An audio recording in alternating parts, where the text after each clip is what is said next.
সাথে কেন ফুরফুরাবাসী চাইবে শুভেন্দু সাহেব আসুক এবং মুসলমানদের সাথে ধর্মগুরুদের সাথে শুভেন্দু সাহেবের সঙ্গে খুবই ভালো সম্পর্ক ছিল। কিন্তু আমার যদি বলে, আমি একজন রাজ্যবাসী হিসাবে, আমি একজন মাতৃভূমি হিসাবে, সাধারণ নাগরিক হিসাবে আমার একটা রাইট আছে দিবার। আমি যাই বিজেপি সরকার যদি পশ্চিমবাংলায় কোনো মুখ্যমন্ত্রী যদি চায় যেন এই রাজ্যের মাতৃভূমি, এই রাজ্যের যেন বাঙালি হয়। দেখুন, আমি শুভেন্দুদাকে যথেষ্ট ভালো মানুষ, উনি মুসলমানের হয়ে বহুত কাজ করবে, মানুষের কাজ করবে।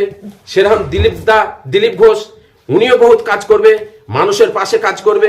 সমীর ভট্টাচার্য, তিনি তো বার্তা দিচ্ছেন বিভিন্ন জায়গায়, দিলীপ দাও বার্তা দিচ্ছেন, এনারা যথেষ্ট কাজ করবে, মানুষের কাজ করবে। এবং আরো যে সমস্ত দায়িত্ব বিজেপির যে সমস্ত আপনার এসেছেন দলে, তারাও যথেষ্ট কাজ করবে আমরা জানি। কিন্তু আমি রাজ্যের কাজ, যে মুখ্যমন্ত্রী যেই হোক, যেন এ রাজ্যের যেন বাঙালি মাতৃভূমি যেন মানুষ হয়, যেন সব সম্প্রদায়ের মানুষকে ঐক্যভাবে একতার সাথে একসঙ্গে নিয়ে যেন চলতে পারে।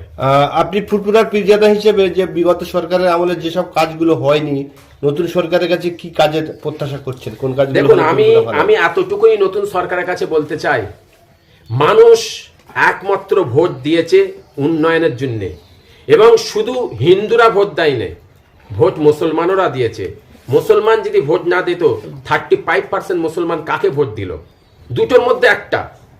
হাই মুসলমানরা ভোট দিয়েছে তবে বিজেপি এসেছে, আর মুসলমানরা যদি ভোট না দেয় তাহলে চুরি করে বিজেপি এসেছে। দুটোর মধ্যে যে কোনো একটা। না হলে কোনোদিন 35% মুসলমান কাকে ভোট দেবে? বিজেপিকে ভোট দিয়েছে, কিছু ভোট দিয়েছে, 10% হোক, 20% হোক, ভোট তো দিয়েছে বিজেপিকে, ভোট দিয়েছে, তাই বিজেপি এসেছে। কিন্তু আমাকে সবচেয়ে ভালো লেগেছে বিজেপির যে সমস্ত বিধায়করা যেভাবে মানে সোশ্যাল মিডিয়ায় বলছে যে আমরা সম্প্রীতির সাথে আছি, মানুষের পাশে আছি। এইটাই আমাদের খুব ভালো লেগেছে।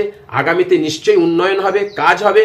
তো আমি চাই যেন মানুষের শিক্ষা, চাকরির জন্য মানুষ হাহাকার করছে, এবং মমতা ব্যানার্জি যেভাবে গরিবদের পাশে দাঁড়িয়েছিলেন, স্বাস্থ্যসাথী থেকে শুরু করে, আপনার সাইকেল থেকে শুরু করে, স্কুল থেকে শুরু করে, কলেজ থেকে শুরু করে, বাচ্চা থেকে শুরু করে, মহিলাদের থেকে শুরু করে, যেভাবে মানুষের পাশে দাঁড়িয়েছিলেন, মানুষের কাছে যে পয়সা পাঠিয়েছিলেন, যেন আমরাও চাই আগামীতে বিজেপি সরকারও যেন মানুষের পাশে এইভাবে যেন দাঁড়ায়, অসহায় গরিবদের পাশে যেন দাঁড়ায়। গরিবরা যারা বিজেপির জন্য কষ্ট করেছে, রাস্তায় নেমেছে, তাদের পাশে যেন সরকার থাকে। এতটুকু।